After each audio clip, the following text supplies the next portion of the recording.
life, going forward. Of course, did a lot of stupid stuff when I was younger, and I have a real strong family. But I guess the reason why we wrote the book, and when she thought about it, she got the idea about maybe a year ago from a friend of hers to go ahead and discuss, why we couldn't have children. I mean, the book's called Why Not Us, and we tried to adopt 3 times. We tried to have our own child through in vitro. We tried it ourselves, of course, but 12 years struggle and nothing happened. And the book is about family, and somewhat what y'all talking about. So if you have kids, probably have brothers that have kids, you stepfathers yourselves, and that is something that I will probably never experience. And right now, it's by choice rather than by design. I come from a big family. I'm from Farmville, Virginia. And I'm a big Redskin fan. I come over here and I laugh at these Loud Falcon fans all the time. I just throw that in there. But we come from a big family. We understand, from my grandparents on what love and laughter means. I mean, my parents, I'm gonna say my mother, she had 7 or 8 sisters and brothers, and all of them, besides herself, none aren't married anymore. They've been divorced, there have been problems or deaths in the family. She's been married with my father for maybe like 36 years now. So I had strong family bond, and coming from a large family, especially in the South back then, where Farmville, Virginia is one of those small towns where they just now get a Walmart. They've been stuck in the past for the longest. Racism is prevalent; it's really bad. But when the family we came through, they wanted the best for me. I was the oldest grandchild, and just to see that my aunts and uncles and friends and family were there to take care of me, I had that strong family structure, and I enjoyed that.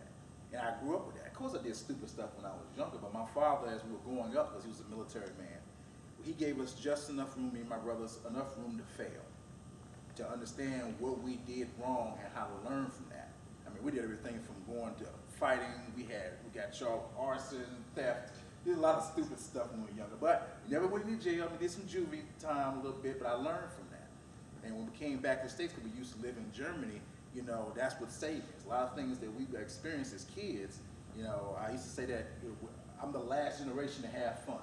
I guess that, we can go out and play and have a good time. We didn't have Xboxes or, Nintendos. We couldn't afford Nikes or anything like that. So we had that strong structure that my mom and dad didn't buy us a lot of stuff. We had to earn that. We had to work for that.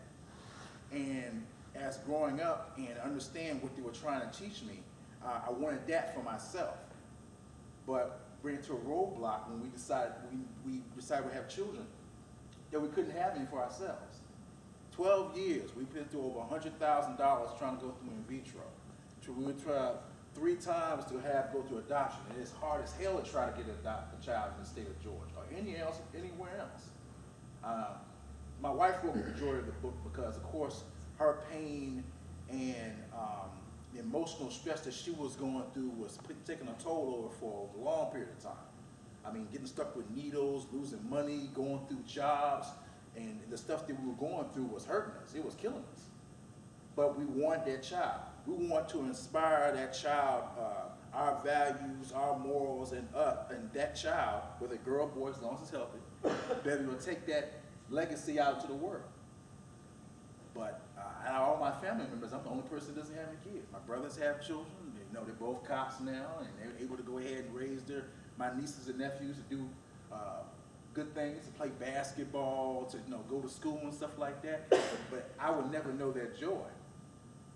The reason why I say now, by design, we decided we're not going to have children. We're in our 40s now. We're in our careers. We like to travel. We like to go to movies. I hate to say it, that we don't want to grow up with the burden of saying, hey, I can't go to the movies because we have a child. Go ahead and take it to the babysitter. Or we can't go on a trip to Mexico or something like that because we can't afford to pay for another child to go in with us. It's crazy. So I'm struggling with that in my chapter that I wrote. I only wrote one little chapter, but I think it was poignant legacy versus selfishness, I guess you could say. Because we all want our child to be better than who we are.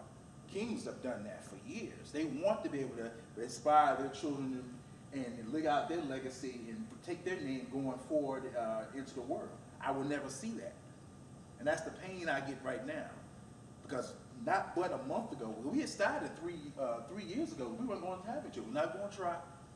But not but a month ago, we got approached by a next door neighbor who said he had a child that this black kid, his mother was a prostitute. She died from AIDS. She's living with her older grandmother. She's white. He's black.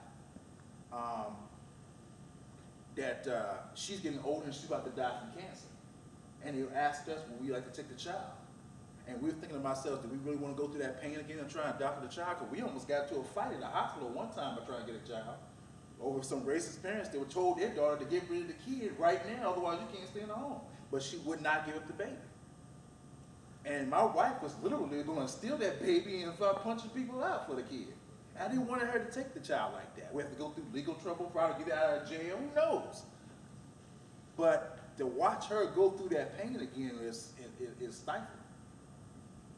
So I guess when you're just talking about family, you're talking about kids and trying to raise a son on, I work with disadvantaged youth. I've been doing it for a long time. I'm a mentor to a lot of kids.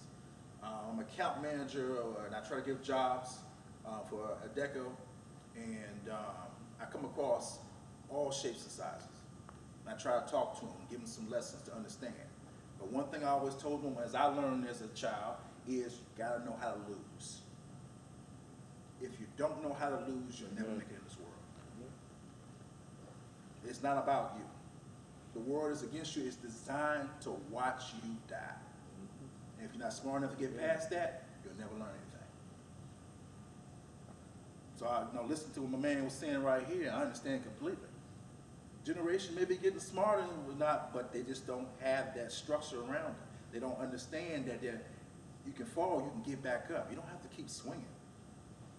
So that's why I want to aspire to my own child, so I don't have that. So you're blessed to have that moment in your life where you're a stepfather or you're a real father, or you have family members or who have children that you can go ahead and aspire to. Because when I go, that's it. And I have to live with that. And I think about that. I cry about that. But I also think about my wife. I'm not sure if y'all ever saw, there's a movie called Up. I know it's a Disney movie cartoon. Yeah, you seen it? Yeah. The first 10 minutes of it tells our life exactly. The old man finds the one he loves, doesn't have a family. They have adventures together, they have a good time together, but one thing is missing, they don't have that child. As they get older, he's fine with it, but she's not. And she gets slower, she dies. And he's left by himself. And he has nothing in his life until that little boy comes in there. And I don't want that happening to my wife. I don't want that happening to me. So I try to inspire as many kids as I can. That's why we wrote the book. So if you get an opportunity to read it, please do. I appreciate it. I'm glad y'all listen. This is my first time I'm talking to y'all. My wife gets on me about trying to promote the book more. I'm always busy. That's why she got me taking this mess now. But yeah, that's the reason why I'm here, to be able to go ahead and put my heart out there and let you know, if you ever come across them, raise that son or daughter the best way you can. Y'all blessed for that. Thank you. That's all I got. Thank you.